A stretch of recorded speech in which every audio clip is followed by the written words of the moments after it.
El alcance y los límites de la lógica. Wilfrid Hayes. La cisterna contiene, la fuente rebosa. William Blake, Proverbios del infierno. 1. El gran campo. Algunas características de la lógica se han mantenido notablemente constantes desde Aristóteles en el siglo IV a.C.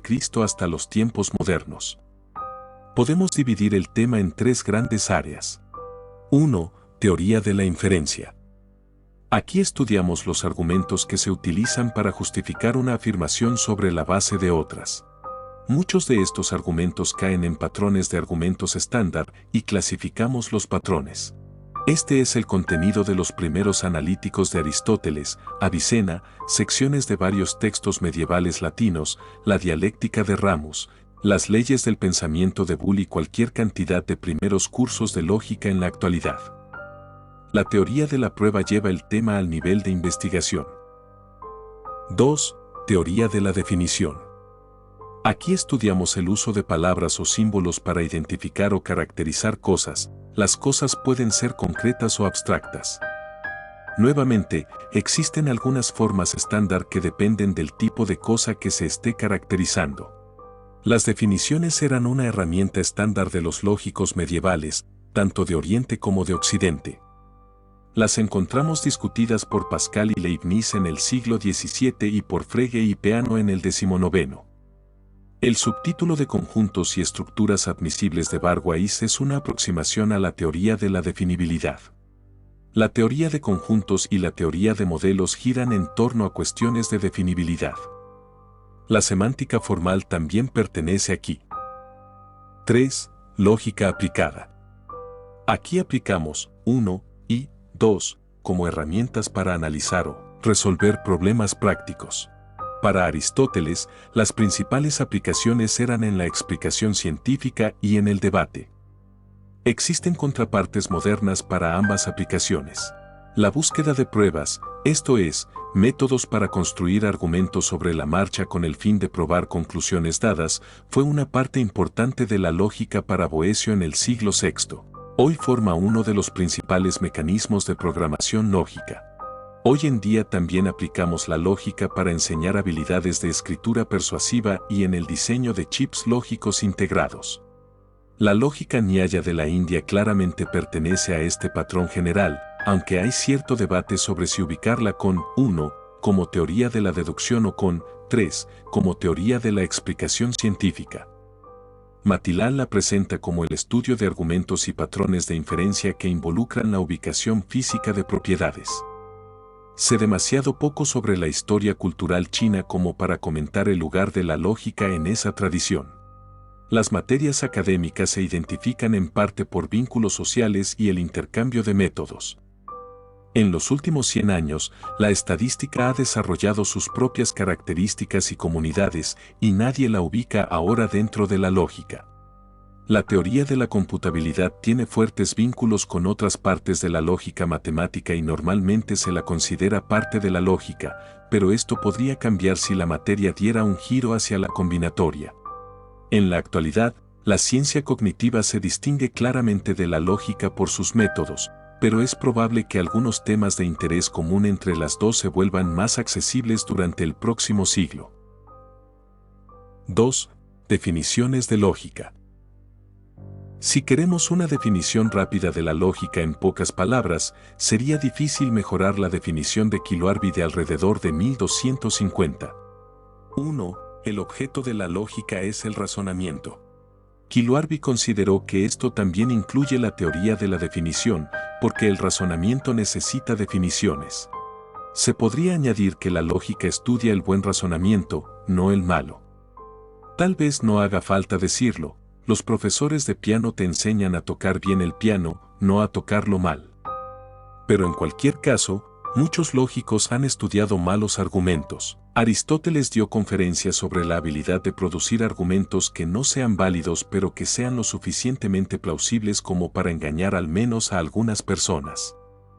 Schopenhauer escribió, pero nunca publicó, un libro en la misma línea. En la sección 5 veremos por qué los libros de texto modernos de lógica ya no tienen una sección sobre falacias. El tema sigue siendo relevante, pero ha cambiado de rumbo. Bolzano pregunta, ¿la cuestión de si el cilantro mejora la memoria pertenece a la lógica? Espera que la respuesta sea no, y ciertamente no esperaría ver la cuestión discutida en ningún tratado de lógica hoy en día. Sería una cuestión aislada sin ninguna teoría que la rodee. Su contexto adecuado parece ser el funcionamiento del hipocampo, pero los tratados de lógica ciertamente discuten cuestiones igualmente fisiológicas sobre los lóbulos parietales, como veremos en la sección 9. En el caso parietal tenemos cierto acceso consciente a los hechos relevantes. A medida que aumenta nuestro conocimiento sobre el funcionamiento de nuestro cerebro, espero ver vínculos más estrechos entre la lógica y la ciencia del cerebro, y no estoy haciendo apuestas sobre cómo aparecerá el cilantro.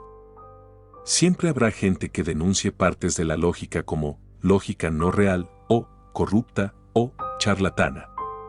Para dejar en paz a mis contemporáneos cito a Kant, cuya Logic comienza con una serie de excomuniones. Las matemáticas están excluidas de la lógica porque la lógica no puede tomar prestado ningún principio ni de ninguna ciencia ni de ninguna experiencia. La lógica del sentido común no es realmente lógica sino una ciencia antropológica que solo tiene principios empíricos. La lógica aplicada realmente no debería llamarse lógica. Del arte de producir argumentos engañosos para ganar un debate, Kant dice, nada puede ser menos digno de un filósofo que el cultivo de tal arte. La actitud de Kant es deplorable. Si quiere destacar un área dentro de la lógica para una consideración especial, bien, hay muchas buenas razones para hacerlo. Pero reservar la palabra lógica para esta parte seleccionada es una injuria innecesaria a otras partes del tema.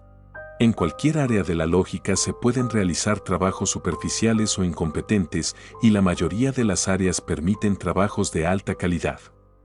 Gran parte del resto de este capítulo será una deconstrucción de varios intentos de limitar el alcance de la lógica. 3. Conceptos que pertenecen a la lógica. La frase, conceptos que pertenecen a la lógica, aparece en Bolzano. Una forma tradicional de describir una disciplina es decir cuáles son sus conceptos básicos. Con la lógica hay un problema especial. Estudiamos el razonamiento, y el razonamiento se hace con conceptos. Por lo tanto, es necesario distinguir entre el lenguaje del lógico con sus conceptos y el lenguaje del razonador con sus conceptos.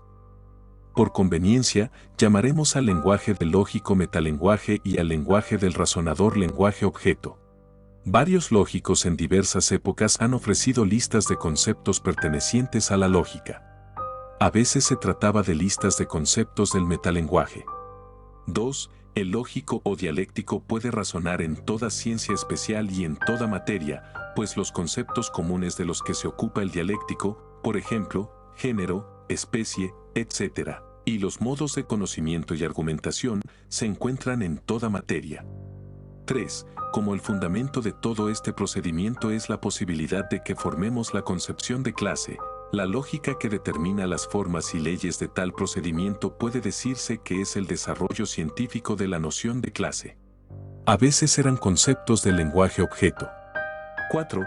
Así como el concepto, punto, pertenece a la geometría, la lógica también tiene sus propios conceptos y relaciones. Por ejemplo, pertenecen a la lógica, negación, no, identidad, es igual, subsunción, es un, subordinación de conceptos, todo A es un B. También existen listas medievales de palabras que desempeñan papeles en los argumentos. Los debates sobre la relación entre los conceptos de lenguaje objeto y metalenguaje se remontan a mucho tiempo atrás. En el debate entre el aristotélico Matta ibn Yunus y el erudito islámico As-Eshraf ante el visir Ibn al-Furat en el año 930, uno de los puntos de Eshraf contra Matta es que un lógico tiene que estar preparado para estudiar los conceptos que los razonadores utilizan en sus argumentos. Pone como ejemplo la palabra y menciona sus funciones como conjunción y como operador temporal. Se dice que Matta sostenía que los conceptos de metalenguaje de Aristóteles son adecuados para describir todas las inferencias. Esta era la posición aristotélica estándar, como veremos en la siguiente sección. Es poco probable que la mayoría de los conceptos del lenguaje objeto atraigan la atención de los lógicos porque no están relacionados con ninguna forma argumental en particular. Como dice Elizabeth Anscombe. 5. Nadie ha señalado nunca el silogismo del pastel de carne picada. La peculiaridad de esto sería que se trataría de pasteles de carne picada. Y un ejemplo sería todos los pasteles de carne picada tienen cebo en ellos, este es un pastel de carne picada, por lo tanto, etc. Por otra parte, si un concepto de lenguaje objeto juega un papel distintivo en la estructura de los argumentos, entonces los lógicos deben ser capaces de nombrarlo también en su metalenguaje. Aquellos lógicos que han intentado prescribir de antemano los conceptos pertenecientes a la lógica, ya sea lenguaje objeto o metalenguaje, fueron imprudentes. ¿Quién puede decir qué conceptos podrían jugar un papel distintivo en los argumentos? Esto no impide que los lógicos adopten un lenguaje objeto limitado particular para un propósito particular. Una característica común de la lógica del siglo XX ha sido el uso de argumentos en metalenguaje para llegar a conclusiones en el lenguaje objeto. El análisis no estándar de Abraham Robinson es uno de los ejemplos más llamativos de esto. Algunos de los argumentos de la metamatemática de Hilbert también tienen esta forma, aunque con un estilo diferente de argumento en metalenguaje. Veremos otro ejemplo en la sección 8 más adelante, el teorema de incompletitud de Gödel. Generalmente, para argumentos de este tipo era esencial elegir un lenguaje objeto limitado y formalizarlo con precisión. Cuando analizamos el uso de argumentos en metalenguaje para llegar a conclusiones en lenguaje objeto, estamos pasando a un meta-metalenguaje. Esta es una ilustración de la extraordinaria riqueza conceptual de la lógica. Intentar trazar un círculo definitorio alrededor de los conceptos de la lógica parece simplemente triste. 4. La pretensión del silogismo. Inmediatamente después de su afirmación, 1, Kiluarvi añadió que también se puede considerar que el objeto de estudio de la lógica son los silogismos, porque 6. Todos los modos de razonamiento obtienen su fuerza de los silogismos y son reducibles a silogismos. Podemos llamar a esto la afirmación del silogismo. Los lógicos aristotélicos generalmente la aceptaron. Como resultado, tomaron los conceptos de la lógica como los necesarios para describir los silogismos. Los silogismos son inferencias en una de las pocas formas descritas por Aristóteles en los primeros analíticos. La forma silogística arquetípica es 7. Si cada M es una P y cada S es una M, se sigue que cada S es una P. Desde la Edad Media, esta forma, 7, se conoce como bárbara. El propio Aristóteles dijo. 8. Pero ahora conviene explicar que no solo las deducciones dialécticas y demostrativas se realizan a través de las figuras silogísticas antes mencionadas, sino también las retóricas y absolutamente cualquier forma de convicción que surja de cualquier disciplina. El pasaje es un poco oscuro, como gran parte de Aristóteles, pero permite la interpretación de Kiluarvi, de que todas las inferencias son reducibles a silogismos aunque, tal cual son, no sean silogismos. Es desesperante que ni Kiluarvi ni ningún otro, antiguo o medieval, nos diga en qué sentido todas las inferencias válidas son reducibles a silogismos. Si al menos hubieran ofrecido una prueba de la afirmación silogística, podríamos ver lo que creían que estaban demostrando. Pero para eso tenemos que esperar a Peirce. En 1867, Peirce ofreció una prueba de que la forma general de todo argumento es un silogismo en bárbara. Repitió la prueba en 1898, en una serie de conferencias en Harvard. El siguiente resumen está en mis palabras, no en las de Peirce. 9. Un argumento válido trata sobre un tema, S, y su conclusión establece algo sobre este tema, S es un P. La inferencia debe estar respaldada por alguna información sobre S, S es un M. Si M contiene todo lo necesario sobre S para respaldar la conclusión, esto solo puede deberse a un principio rector que relaciona a M y P, todo M es un P. Esto reduce el argumento a la forma 10, S es un M, todo M es un P, por lo tanto, S es un P. La forma 10 no es exactamente bárbara, pero podemos llevarla a bárbara reemplazando S por la clase S' de cosas que son idénticas a S. Esto es una trivialidad comparada con los saltos que Peirce ya ha dado en 9. Permítanme hacer algunos comentarios numerados sobre la reducción de Peirce. Si volvemos la vista atrás al artículo Elementa Calculi de Leibniz de 1679, podemos ver en él suficiente argumento de Peirce como para permitir los siguientes comentarios.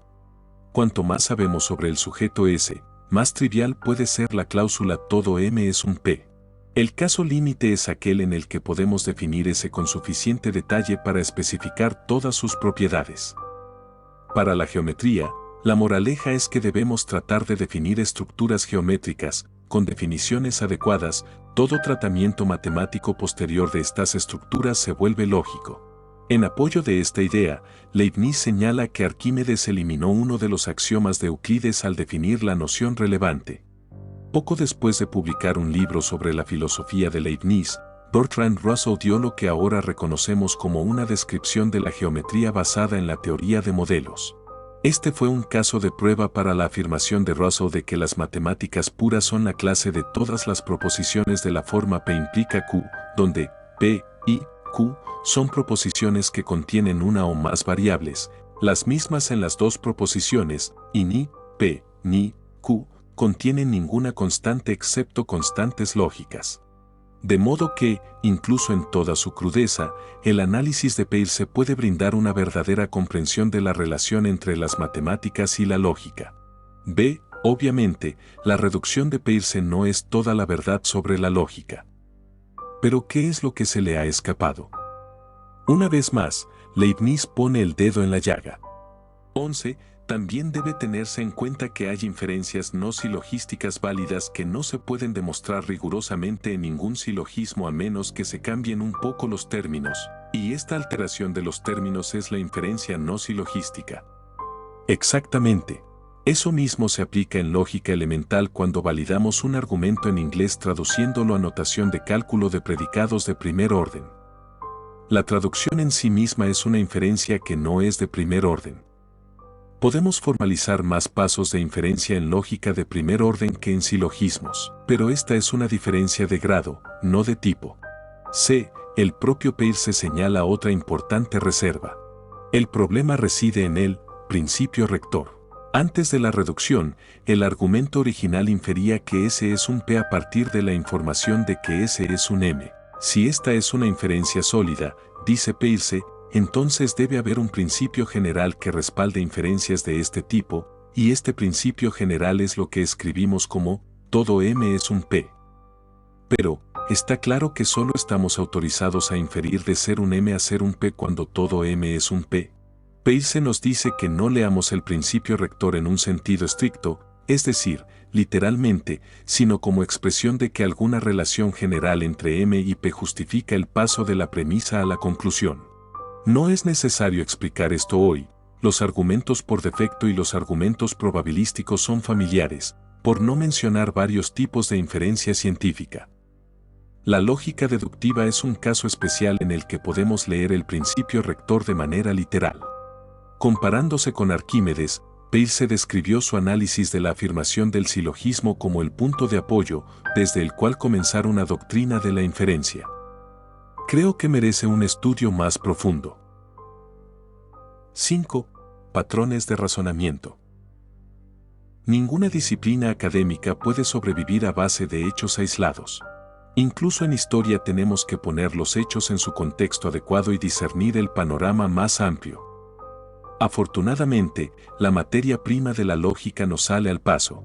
Algunos patrones de razonamiento se repiten una y otra vez.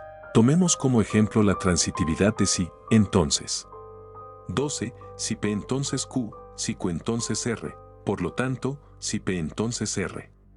A primera vista, parece que cuando reemplazamos P, Q y R por oraciones en este esquema, el resultado debe ser un argumento coherente. Lamentablemente, no es tan sencillo. Un ejemplo famoso se remonta a la obra más breve de Puritate Logicae de Walter Burley.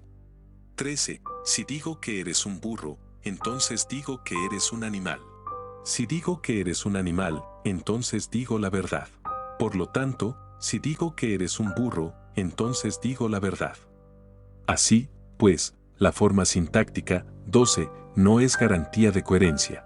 La tentación de decir que 12 es obviamente una forma válida de argumento es muy fuerte, de modo que, a pesar de las primeras apariencias, el argumento de Burley, 13, no es realmente de esta forma. Esto obliga a concluir que las formas válidas de argumento no son sintácticas sino, en todo o en parte, semánticas. Ahora bien, la forma sintáctica de un argumento es visible para todos, pero la forma semántica no. Esto abre la puerta a una línea de investigación en la que identificamos los requisitos semánticos para una inferencia válida. Los lógicos latinos de la Edad Media examinaron minuciosamente los ejemplos de malos argumentos en las refutaciones sofísticas de Aristóteles y diseñaron otros argumentos malos propios para ver qué fallos semánticos contenían. El resultado fue una sofisticada colección de herramientas para desbaratar argumentos superficialmente sólidos. Se podría afirmar que la misma palabra representaba cosas diferentes en diferentes partes del argumento. Por ejemplo, en un lugar representaba los objetos que caían bajo ella, en otro lugar representaba su significado y en otro se representaba a sí misma. Se podría afirmar que los cuantificadores abarcaban conjuntos diferentes en diferentes partes del argumento, aquí sobre objetos reales, allí sobre objetos posibles, y así sucesivamente. El propio Burley rompió la inferencia, 13, al afirmar que había una ambigüedad en «eres un animal», las palabras podían representar una proposición o a sí mismas. Esta podría haber sido una época muy fértil para la lógica, pero de alguna manera la energía se agotó a fines del siglo XIV. Dejando a un lado las plagas y la política, parece haber tres razones internas a la lógica misma. Primero, los latinos eran extraordinariamente ingenuos en cuanto a la intención del hablante y el contexto del enunciado.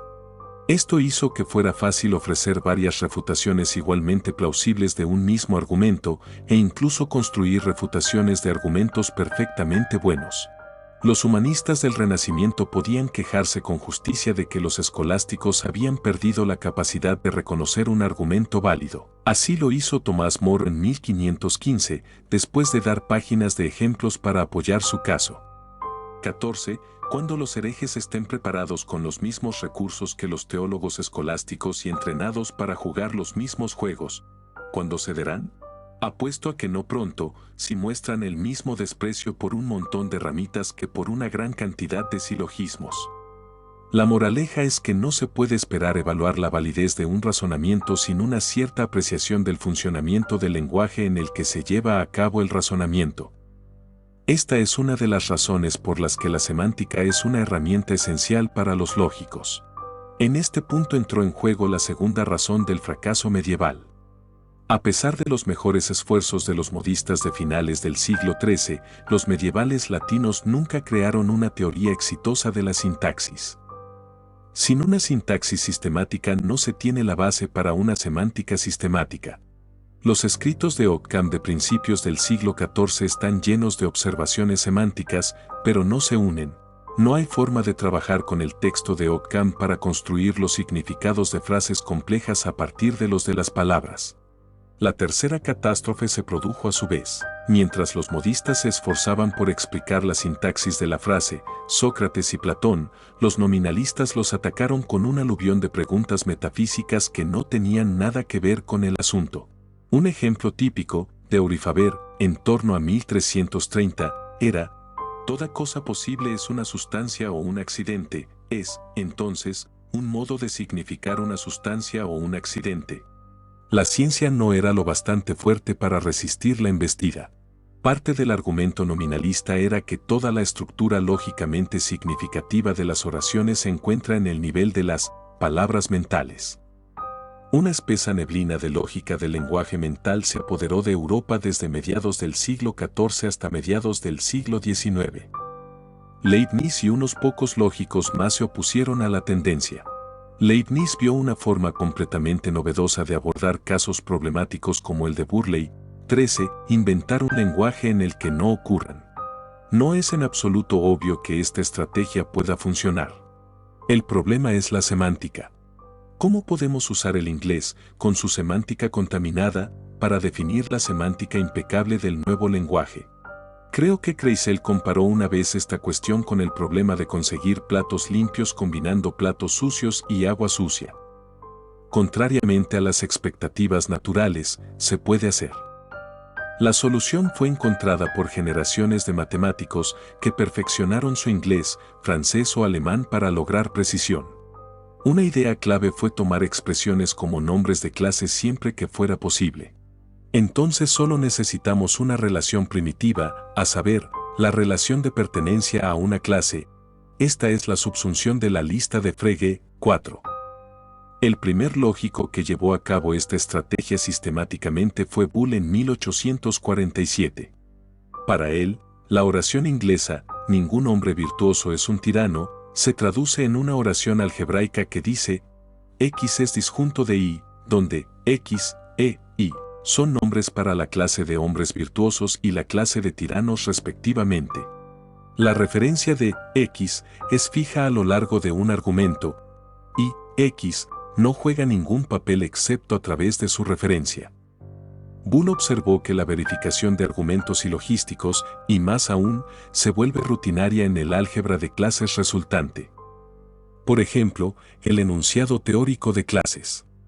15. Si X es subconjunto de Y es subconjunto de Z, entonces X es subconjunto de Z. Toma el lugar de Bárbara, 6. En el lenguaje algebraico de Boole no hay lugar para el tipo de eliminación de falacias que encontramos en la Edad Media. Simplemente, no hay falacias. La oración esquemática, 15, se vuelve verdadera independientemente de las clases que elijamos para X, Y, Z. Se refiere a esta característica de un esquema de oración como infalibilidad. Pero los problemas medievales vuelven a surgir donde Leibniz, 11, nos dijo que los esperáramos, en la traducción entre el inglés y el lenguaje algebraico. Para ver que la traducción de una oración inglesa es correcta, necesitamos entender la semántica de la oración inglesa. Boole no ha contribuido en absoluto a este problema. Sin embargo, el lenguaje algebraico de Boole y los desarrollos posteriores de Gibbons, Peirce, Frege, Peano, etc., crearon una revolución en la lógica. La revolución fue la lógica matemática.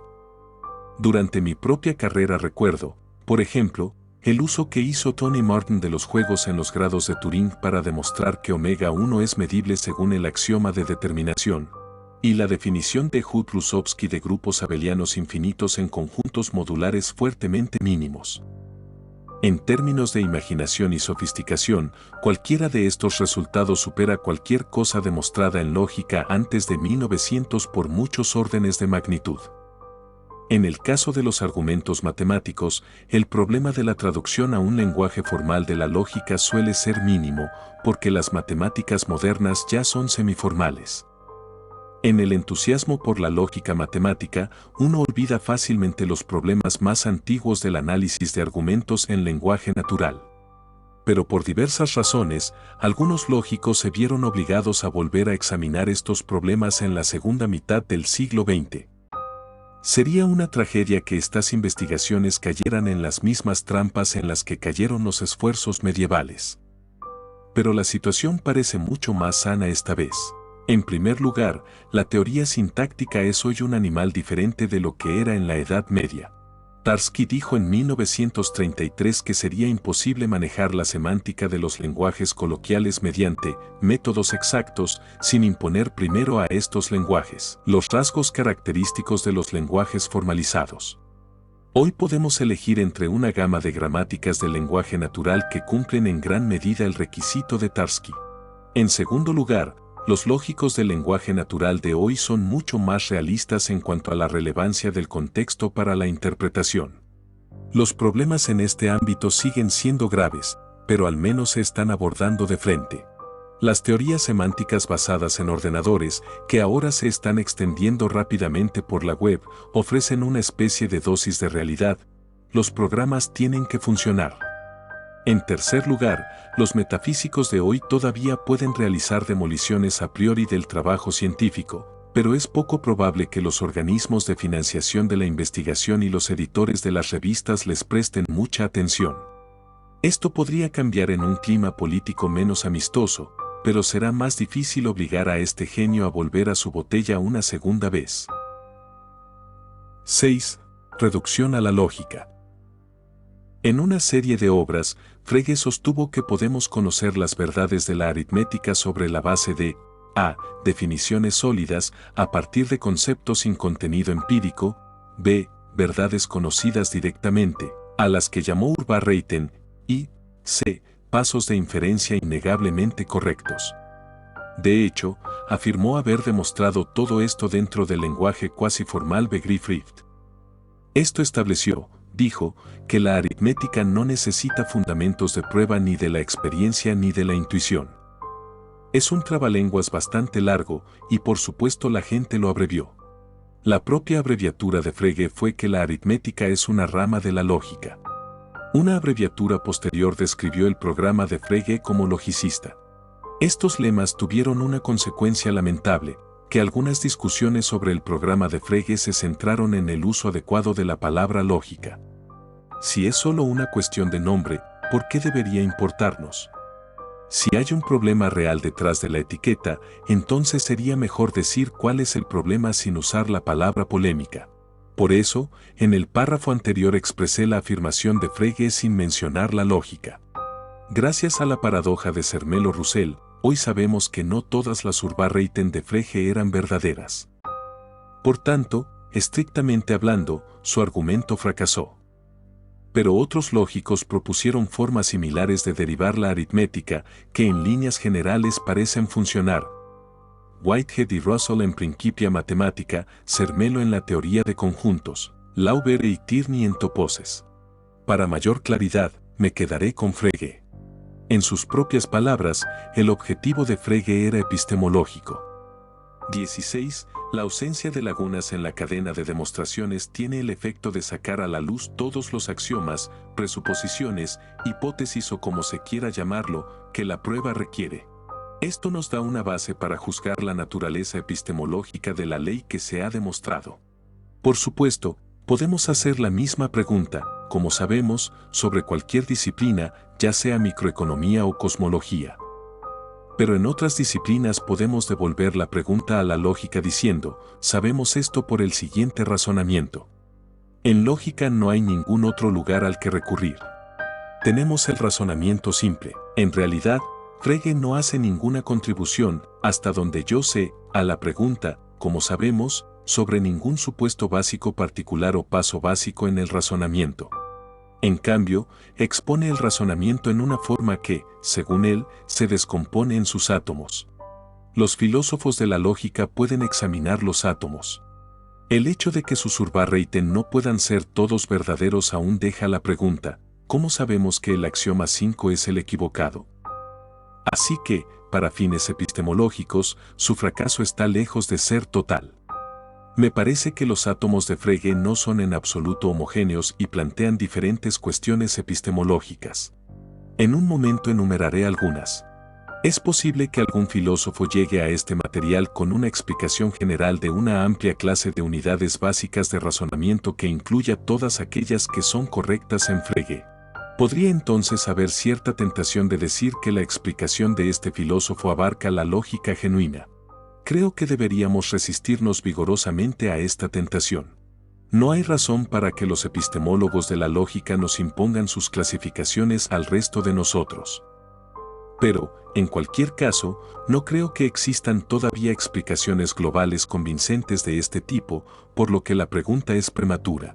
La menciono solo porque algunos intentos de señalar algo que merezca el nombre incondicional de lógica tienen al menos un indicio de esta motivación detrás. Frege, de hecho, se esforzó por imponer cierta homogeneidad a sus átomos de razonamiento mediante la elección de conceptos que puso a disposición en Begriffsschrift. Criticó a Dedekind por basarse en conceptos que no son habituales en lógica y no son reducibles a conceptos lógicos reconocidos, dando a entender presumiblemente que los conceptos de Begriffsschrift escapan a esta crítica. Eso parece la peor clase de apelación a la tradición y debe sorprender a quienes creen que Frege hizo innovaciones fundamentales en su elección de nociones lógicas. Pero creo que podemos servir mejor a Frege leyendo entre líneas. Frege habla a menudo de reducción a la lógica, pero cuando es cuidadoso dice que las leyes de la Begriffsrecht son puramente lógicas o lógicas universales. Estos términos, puro y universal, remiten a Kant. Las explicaciones de Kant me parecen terminalmente confusas. Pero el propio Frege da algunas pistas de su significado. Él explica que, puramente lógica, significa hacer caso omiso de las características individuales. Sus nociones lógicas no cumplen del todo esta condición, porque distingue sistemáticamente entre objetos y conceptos. Pero el objetivo general es claro, aunque los detalles sean un poco confusos, utilizará solo nociones que puedan aplicarse adecuadamente a cualquier tema. Y ahora podemos preguntar al epistemólogo, ¿cuál es la base para adquirir tales conceptos? O, podemos preguntar al especialista en el cerebro, ¿cómo se construyen tales conceptos en nosotros? La parte menos satisfactoria del esquema de Frege es probablemente su tratamiento de la Surba-Reiten. Parece suponer que si una proposición, P, utiliza solo conceptos libres de sujeto, y sabemos que P es verdadera, entonces el fundamento de nuestro conocimiento de P también es libre de sujeto. Esto es un non sequitur. Para ilustrar este punto, tomemos la segunda de las leyes básicas de Begriffsrecht en notación moderna. 17. Si se implica, B implica A, entonces, se implica B, implica, se implica A, es teorema. ¿Cómo sabemos la verdad de esta ley? Respuesta, leyendo la definición de la tabla de verdad de la implicación y luego escribiendo una tabla de verdad. Esta justificación utiliza nociones que no están disponibles en Begriffsrecht en sí. Begriffsrecht tiene expresiones que nombran la verdad, pero no expresa el concepto de verdad. E incluso si lo hiciera, la prueba mediante tablas de verdad muestra que los fundamentos de nuestro conocimiento de la ley se encuentran en otras leyes, no es una Urwa-Reit. Lo que salió mal aquí es que justificamos, 17, pasando a un sistema de representación diferente, pasando a un metalenguaje. Los lógicos y los científicos cognitivos han enfatizado correctamente que podemos aumentar nuestro poder de razonamiento al pasar de una representación a otra. El esquema de Frege ignora esta cuestión, o tal vez la oculta de sí mismo al distinguir entre cómo descubrimos un hecho y los fundamentos de su prueba. Cuando recurrimos a axiomas más polémicos, por ejemplo los axiomas de comprensión o los axiomas del infinito, entonces la pregunta, ¿qué conceptos estamos autorizados a utilizar para justificar este axioma? Se vuelve muy apremiante. Un punto similar se aplica a las reglas de inferencia de Frege. Hay cosas que decir sobre la justificación de las definiciones de Frege. El propio Frege plantea una cuestión crucial en un artículo póstumo sobre lógica en las matemáticas. 18. Cuando algo que parece una definición realmente permite probar algo que antes no se podía probar. Entonces no es una mera definición sino que debe ocultar algo que tendría que ser probado como un teorema o aceptado como un axioma. Esto se aplica a la definición de Frege de número. En una lectura, su definición es una declaración de que va a utilizar la palabra número como abreviatura de una expresión más larga de Begriffsrecht. En ese caso, la definición es redundante y no se ha dicho nada sobre el concepto de número. Esto claramente no es lo que Frege quería. La alternativa es que la definición sea una declaración verdadera que exprese un análisis lógico del concepto de número. En ese caso, dice Frege. 19. No podemos probar que el análisis sea correcto. Lo máximo de lo que podemos estar seguros es que, en lo que respecta a la forma de las palabras, tenemos la misma oración después del análisis que antes.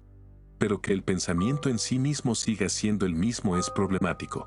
Creo que solo podremos afirmar que esto es así cuando sea evidente por sí mismo, y entonces lo que tenemos es un axioma. En resumen, la cuestión epistemológica se plantea tanto para las definiciones de Frege como para sus axiomas lógicos, aunque de forma diferente. Tanto la cuestión del desplazamiento de la representación en las pruebas como la cuestión de la autoevidencia de los análisis lógicos me parecen enormemente desconcertantes. Espero que una interacción más estrecha entre lógicos y científicos cognitivos arroje luz sobre ambas. El rigor en la formalización será esencial. 7. El alcance de la lógica de Quine. El alcance de la lógica es el título del capítulo 5 de la filosofía de la lógica de Quine. El capítulo de Quine tiene un contexto. Anteriormente en el libro, Quine ha mostrado cómo establecer un lenguaje formal con una semántica de teoría de conjuntos. Ha explicado cómo definir las nociones de implicación lógica e incompatibilidad lógica en términos de la noción de verdad lógica, y ha sugerido una manera de definir la verdad lógica en términos de la gramática y la semántica del lenguaje formal. Una verdad lógica es una oración que no puede volverse falsa al sustituirla por un léxico. Queda por precisar que expresiones del lenguaje son léxicas. Se concentra en los predicados y pregunta cuáles son propios de la lógica y cuáles son extralógicos, es decir, léxicos. Quine está eligiendo un área de investigación determinada dentro de la lógica en su conjunto. A menos que su selección resulte interesante por alguna razón accidental, la primera pregunta sensata al respecto es si cumple con el propósito que tenía al hacerla. Lamentablemente, nunca nos dice cuál era ese propósito, por lo que tenemos que inferirlo a partir de los argumentos que utiliza. ¿Qué cuenta a favor de que un predicado, P, sea apropiado para la lógica? A. Considerar P como propio de la lógica no impide que tengamos un cálculo de prueba completo para las verdades lógicas. B. Considerar P como propio de la lógica no nos compromete con verdades lógicas que expresen asuntos existenciales asombrosos. En la misma línea, considerar P como propio de la lógica no nos da verdades lógicas expresables por cuantificación directa en el lenguaje objeto. C. Considerar P como propio de la lógica no impide un consenso sobre qué oraciones son verdades lógicas. D. El predicado P trata a todos los objetos de manera imparcial. En el capítulo siguiente, Quine describe las desventajas de utilizar una lógica desviada. Argumenta contra las lógicas desviadas con el argumento de que carecen de simplicidad y son menos familiares. Estos criterios también podrían ser relevantes para elegir qué predicados son apropiados para la lógica. El punto D resulta familiar por la sección 6 anterior. Pero, ¿de dónde provienen los otros criterios?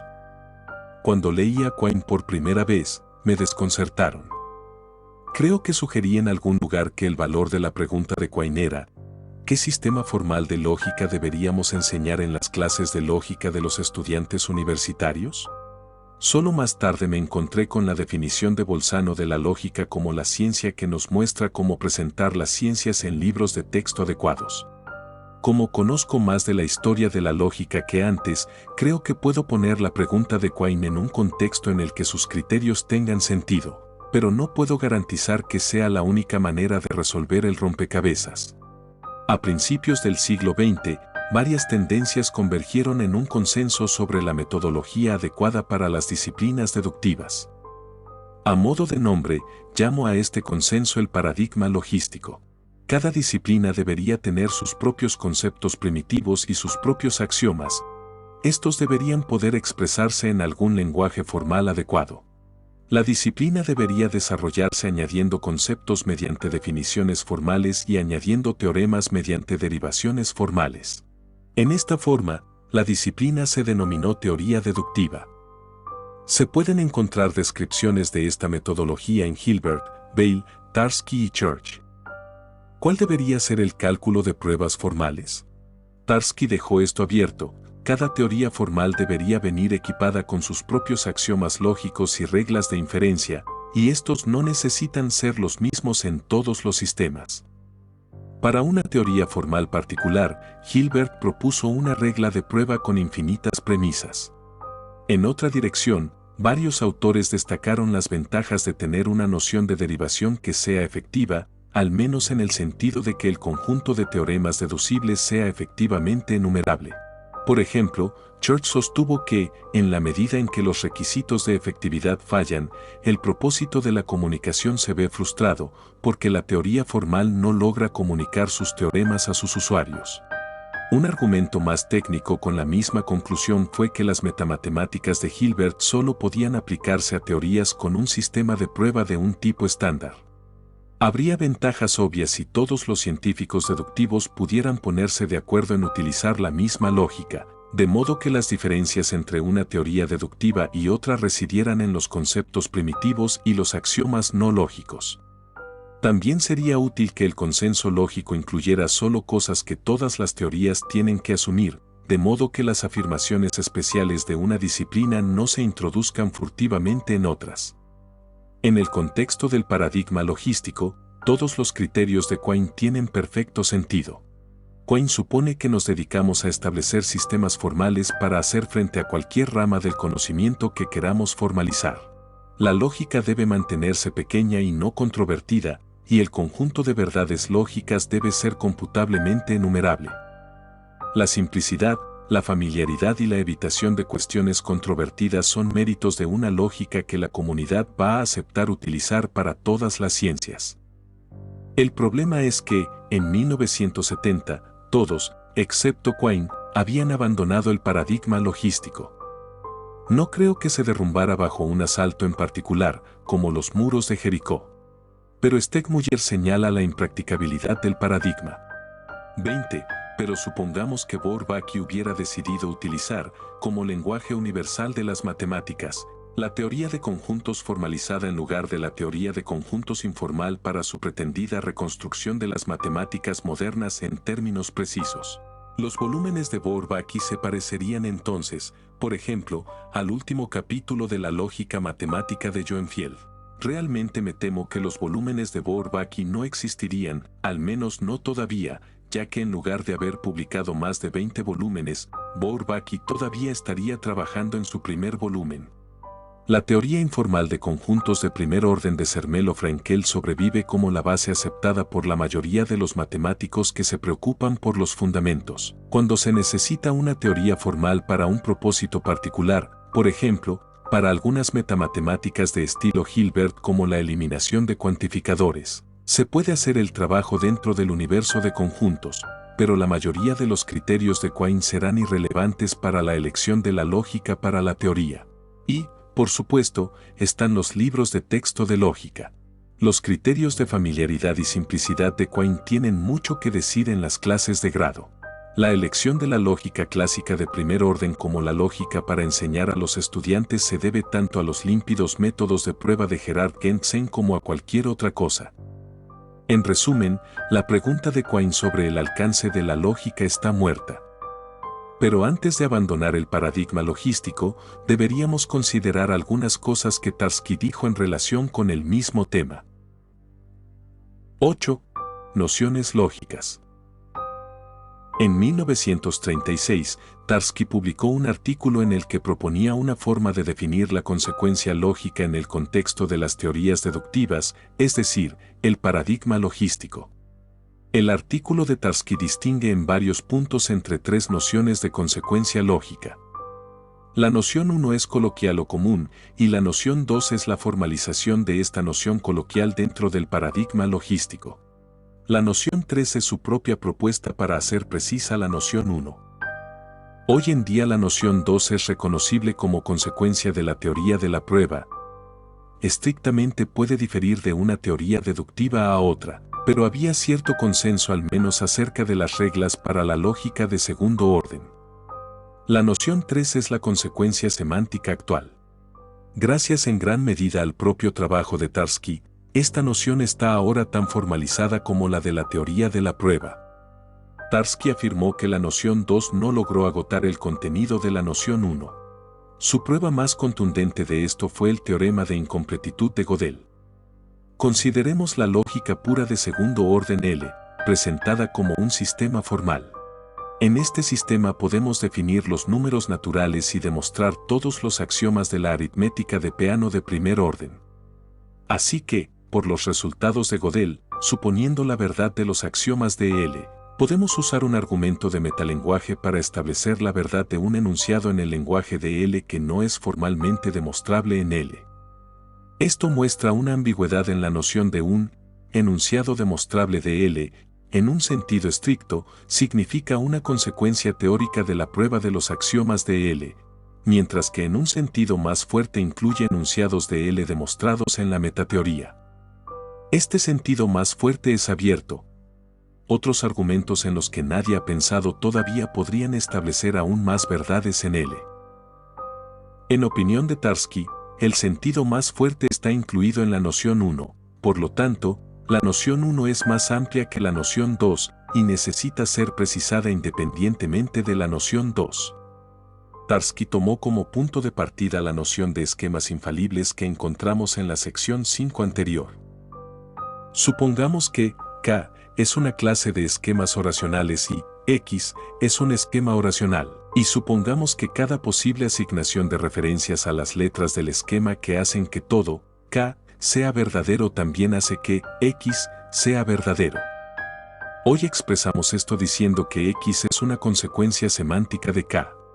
Un requisito universalmente aceptado sobre una regla de prueba para una teoría deductiva era que su conclusión debe ser una consecuencia semántica de sus premisas. Con una importante modificación, la propuesta de Tarski fue cambiar el nombre de consecuencia lógica de consecuencia sintáctica a consecuencia semántica. La condición era que en las teorías deductivas las oraciones no son esquemas, sino oraciones con pleno significado. La propuesta de Tarski era que una teoría deductiva debería incluir una distinción entre aquellas de sus expresiones o conceptos que son lógicos y aquellas que no lo son. Entonces una oración, X, debería considerarse como una consecuencia lógica, en su sentido revisado, del conjunto de oraciones, K. Si reemplazar sistemáticamente todas las expresiones no lógicas de K y X por variables las convierte en un conjunto de esquemas, K' y un esquema, X', tal que X' es una consecuencia semántica de K'. Esta cláusula se dejó de utilizar alrededor de 1950, cuando la teoría de modelos reemplazó al paradigma logístico. Para los lenguajes de primer orden, la consecuencia teórica de la prueba coincide con la consecuencia semántica, gracias al teorema de completitud. Existen teorías formales en varias áreas de aplicación, con sus propios lenguajes y lógicas. Por ejemplo, existen teorías formales de procesos. Estas teorías se encuentran en lenguajes con expresiones que representan características generales de los procesos. Estas expresiones se declaran lógicas y el resultado es lógica de procesos. Este enfoque justifica la decisión de Tarski de dejar abierta la cuestión de qué conceptos son lógicos, aunque probablemente no de la manera que él previó en 1936. Tarski describió la noción 1 como coloquial, de uso común y con un contenido intuitivo. Algunos lectores de 50 años después dedujeron que estaba hablando de una intuición común y que ofrecía su propio análisis conceptual de esta intuición. Si eso fuera cierto, sería muy relevante para el tema de este capítulo. Todos podríamos hacer una introspección de nuestra intuición común de consecuencia lógica y comparar nuestros análisis de ella con los de Tarski. Pero, por supuesto, no hay ni ha habido nunca una intuición común de la consecuencia lógica, como tampoco hay una intuición común de la definición inductiva o de la física subatómica. Para mí es extraordinario que los lectores que pensaban que Tarski quería decir que existe tal intuición nunca lo cuestionaran. ¿Dónde estaba la evidencia de Tarski de la existencia de esta intuición? ¿Qué creían que estaban introspeccionando? El significado de Tarski no está del todo claro. En algunos lugares habla de la noción 2 como nueva, en contraste con la noción 1, o como vieja, en relación con la noción 3. Lo que sugiere que la noción 1 que tiene en mente es más antigua que las nociones formales de consecuencia dentro de las teorías deductivas. Por otra parte, su invocación de la forma sintáctica sugiere una noción bastante reciente. Supongo que se refería a la noción, cualquiera que fuera, que los fundadores del paradigma logístico tenían en mente cuando formularon sus reglas de prueba.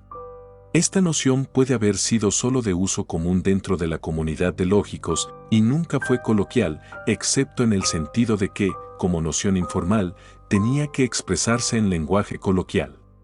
Tarski no cita sus pruebas a favor de la noción 1. El registro histórico parece escaso. La frase, consecuencia lógica, no tiene mucho pedigrí. Cuando Frege habló de una consecuencia lógica en la introducción a Begriffsrift, se refería a la secuencia de números naturales. La noción de Weil de una consecuencia lógica de un conjunto de axiomas parece ser un enunciado derivable de los axiomas mediante métodos matemáticos normales de deducción. Hilbert y Ackermann en 1928 hablan de que una oración en una teoría deductiva es una consecuencia lógica de otras oraciones si es derivable de las otras oraciones mediante reglas de prueba formales de la teoría deductiva. Esto ya es la noción 2. Ni Weil ni Hilbert ni Ackermann aportan mucho apoyo a la afirmación de Tarski de estar explicando la noción 1. En 1967, cuando Tarski propuso una definición de nociones lógicas, se expresó con más cautela. 21. Permítanme decirles de antemano que, al responder a la pregunta, ¿qué son las nociones lógicas? Lo que haré será hacer una sugerencia o propuesta sobre un posible uso del término noción lógica. Esta sugerencia me parece que está de acuerdo, si no con todos los usos predominantes del término noción lógica, al menos con un uso que realmente se encuentra en la práctica. Creo que el término se utiliza en varios sentidos diferentes y que mi sugerencia da cuenta de uno de ellos. Yo hubiera preferido que Tarski hubiera elegido un nombre que no sugiriera que estaba resolviendo un problema filosófico sustancial, pero tal vez su artículo anterior le impuso ese nombre. 9. ¿Cómo debemos pensar? Kant dijo. 22. En lógica, sin embargo, la cuestión no es sobre reglas contingentes sino sobre reglas necesarias, no sobre cómo pensamos, sino sobre cómo deberíamos pensar. A menos que Kant esté siendo desagradablemente moralista, su argumento aquí debe ser que un conocimiento de la lógica nos capacita para pensar de maneras que son necesarias para alcanzar algún objetivo que todos compartimos. Compárese con la nutricionista. Su experiencia la califica para decir que si queremos mantenernos saludables, debemos comer esto y evitar aquello. ¿Qué es, al pensamiento, lo que la salud es al comer? No tengo idea. Hay tantas cosas que podemos lograr pensando: encontrar nuestro camino, evitar depredadores, impresionar a miembros del sexo opuesto. La cuestión se complica por el hecho de que podemos construir máquinas que piensen por nosotros, para cualquier propósito que elijamos. En vista de todo esto, no puedo ofrecer ninguna discusión muy sistemática de la cuestión, pero permítanme plantear algunos puntos. Podemos empezar por el otro extremo y preguntarnos qué podemos hacer mejor como resultado de un entrenamiento en lógica. Luce, en la introducción a su Teach Yourself Logic, dice: 23. Al dar conferencias sobre lógica a universitarios, he visto una y otra vez que se abría la misma puerta, que se daba el mismo paso adelante, que se producía el mismo desarrollo notable. La carta insulsa y juvenil escrita al tutor universitario 12 meses antes se ha convertido ahora en una comunicación lógica y bien estructurada, con un contenido bien pensado y una redacción clara y concisa. La lógica puede hacer esto por usted. No estoy más calificado que Luce para pronunciarme sobre estas cosas, pero soy muy escéptico respecto de su última frase. Es cierto que un entrenamiento en silogismos puede ser mejor para aprender habilidades de razonamiento transferibles que un curso de lógica de primer orden. En ambos casos, la habilidad particular de manipular el formalismo es extremadamente especializada y probablemente no se transfiera a ninguna otra cosa. El beneficio educativo general probablemente provenga de la parte que Leibniz, 11, enfatizó: la traducción entre los argumentos ingleses y el sistema formal. Dado que las formas silogísticas son más crudas que las de la lógica de primer orden, los estudiantes de silogismos dedicarán una mayor proporción de su tiempo a las traducciones útiles y menos a la manipulación inútil de símbolos. Esto parece concordar con el pensamiento de los lógicos informales que usan la lógica como un marco para enseñar habilidades de comunicación y discusión. Tienden a usar solo formas de argumentos simples, no necesariamente silogismos, y sus conceptos lógicos están casi todos a nivel de metalenguaje. Me apresuro a añadir que, para los estudiantes de matemáticas y ciencias de la computación, las manipulaciones formales de la lógica de primer orden están mucho más cerca de su trabajo diario, y por lo tanto la habilidad formal está más cerca de las aplicaciones. Enseño un curso de segundo año de licenciatura que utiliza la lógica como marco para la escritura matemática. El curso está construido en torno a un uso informal de las reglas de la deducción natural junto con algunos elementos de la teoría de la definición. B. La suposición más segura podría ser que el objetivo que Kant tiene en mente está cerca de casa, y quiere decir que la lógica puede enseñarnos a pensar si vamos a pensar bien. Dos características de un buen pensamiento son la precisión y la velocidad.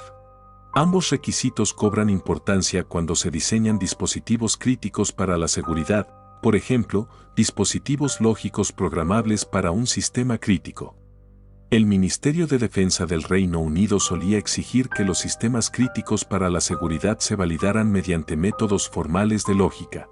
Esto causaba problemas porque los métodos formales eran demasiado lentos a menos que se tomaran atajos que amenazaran su fiabilidad. La última norma del Reino Unido tiene un énfasis diferente.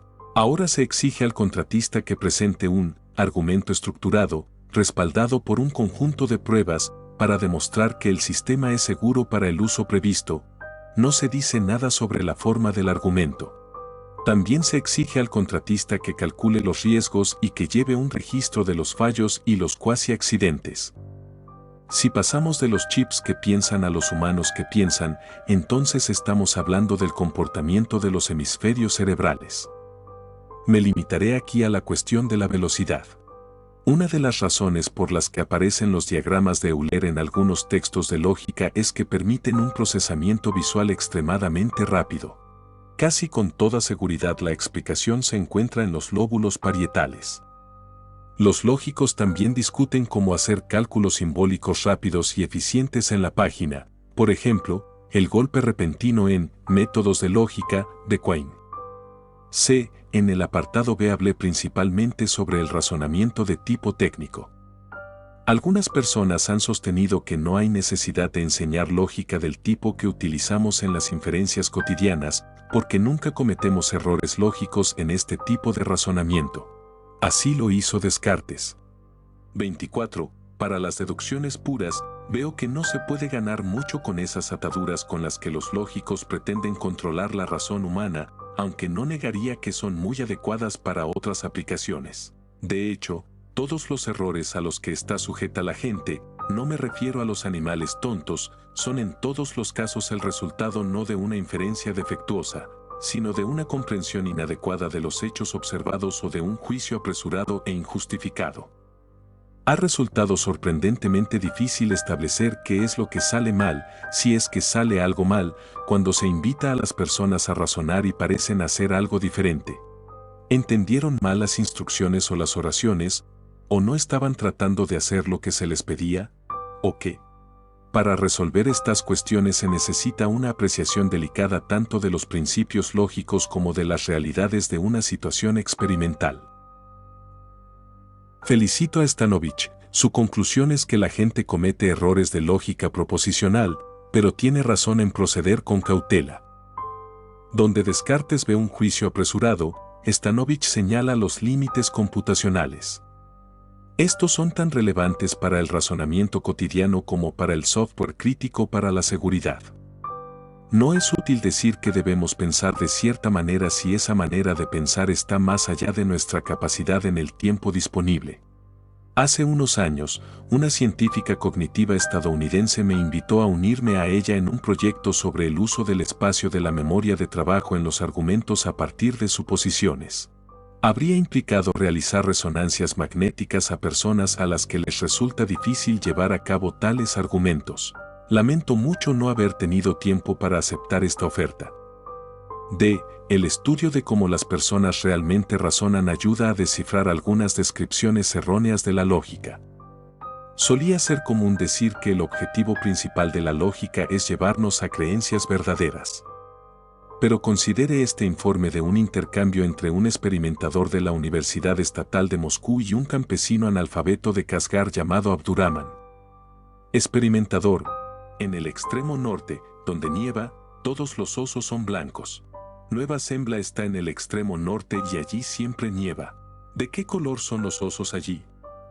Abdurrahman, siempre hablamos solo de lo que vemos, no hablamos de lo que no hemos visto.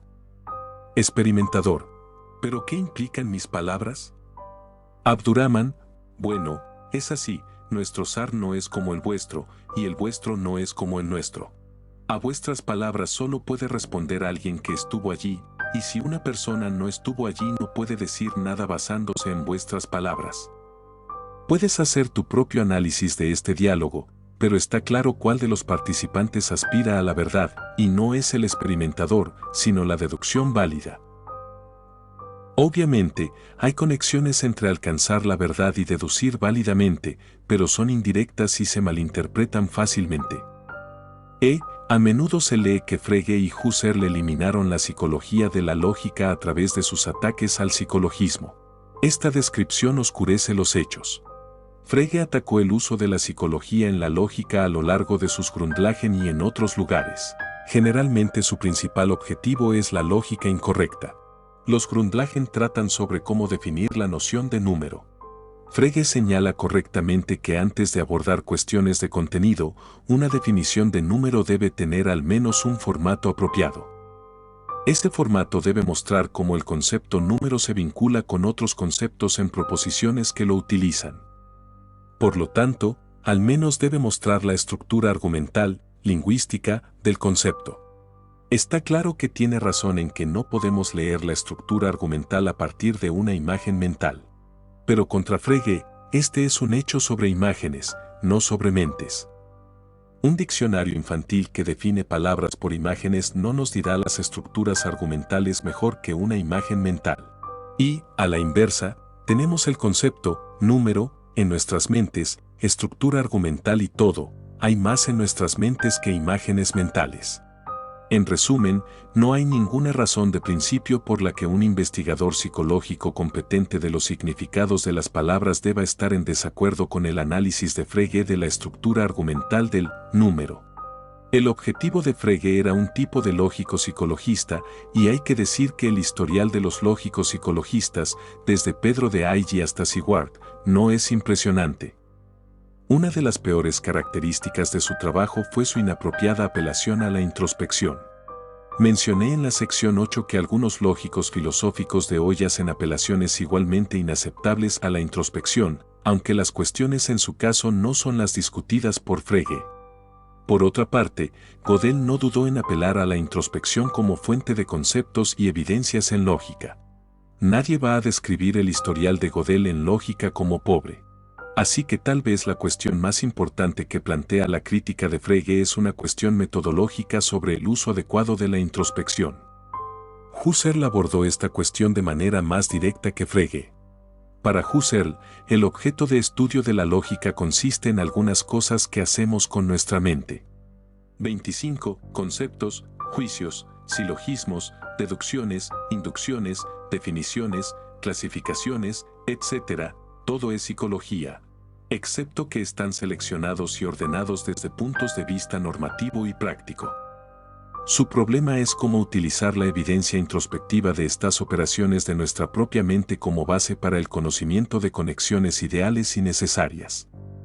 Las cosas han cambiado desde la época de Husserl. Por ejemplo, Chomsky insiste en que el lenguaje es un fenómeno mental y ha utilizado constantemente la evidencia introspectiva para apoyar sus teorías lingüísticas. En su opinión, las metodologías empiristas falsas han hecho más daño que el uso de cualquier fuente de evidencia en particular. Como lógico en activo, me complace dejar estas preguntas fundamentales a mentes más profundas que la mía.